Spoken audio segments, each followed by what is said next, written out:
Hi, and welcome back to Bedtime Stories.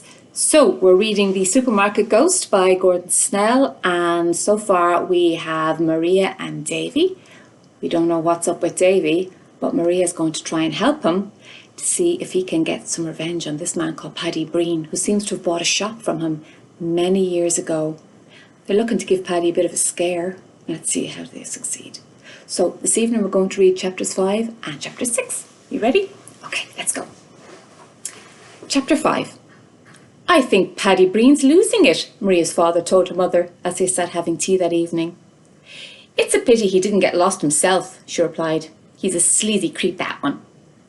How do you mean losing it, though? Well, today he couldn't remember the name of the Duffs when Maria asked him about them. I had to remind him that he'd bought the shop from them. And there was something a bit shady about that deal, so people said. There were even rumours that he'd messed with the food so customers would stop coming, and the Duffs would have to sell quickly at a low price. Yes, there were rumours, Maria's father was cautious, but nothing was ever proved. What happened to the Duffs after they sold the supermarket? Maria asked. Oh, it's a tragic story, said her mother. They managed to find a small run-down old house over on the far side of the lake, and they were going to live there and do it up. They were going over in a boat when a storm blew up. The boat capsized and they all drowned. Mike and Mary Duff are buried in the churchyard here in the town, said Maria's father. And Davy? Maria asked softly. Oh, his body was never found. They searched the lake for days and days, but there was no sign of him. He was their only child, said Maria's mother. It was such a tragedy. Have they any other family? Not that I know of. But someone told me they heard that Mr. Duff's aunt lived in a cottage just outside the town. Maria decided to see what she could find out about the family. At school, they were doing a local history project. They had to go and talk to old people and write down their memories of the old days and how people lived. Maybe she could track down Davy's relative and find out more about the Duffs. What relation would she be to Davy? Maria worked out that she had to be his great aunt. Perhaps Davy would know where she was. She would ask him tomorrow. Aunt Lily. That's what Mam and Dad called her, said Davy the next day as they stood in the storeroom. She asked me to call her Lily. She said calling her great Aunt Lily made her feel ancient. What was she like? Oh, fun and lively. She used to make us great teas with cream cakes and all. Her cottage was out in the country.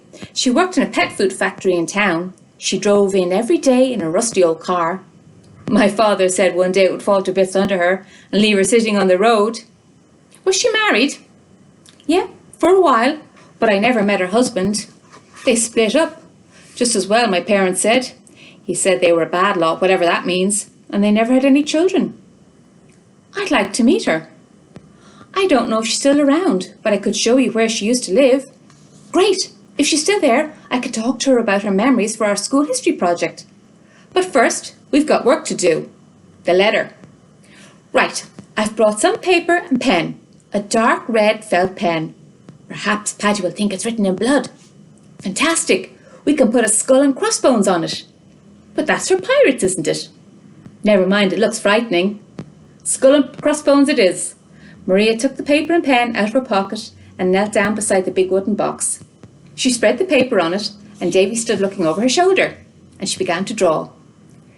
You're an artist, he said, as he watched Maria draw a big skull with hollow eyes and a toothy grin and 2 crossbones underneath.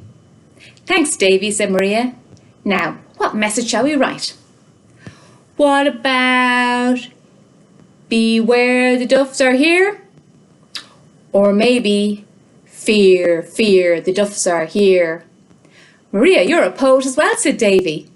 They laughed as Maria began to write. Chapter 6. There, it's finished, said Maria, holding up the letter. Davy looked at it and smiled.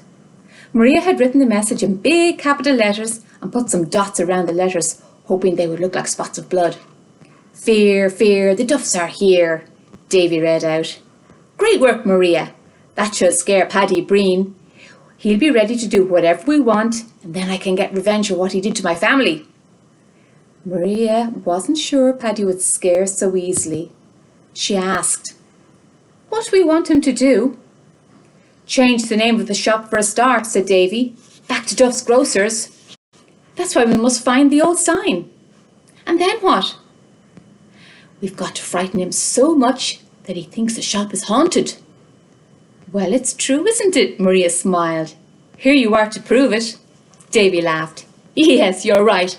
I'm sure he'd be really spooked if he saw me." "The trouble is he can't.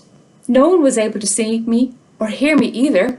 I could jump up and down, making blood-curdling screams in the aisles, but I might as well have been a million miles away, for all the notice anyone took of me. That is, until you came along, Maria." "But how is it that I'm able to see you?" "I don't know.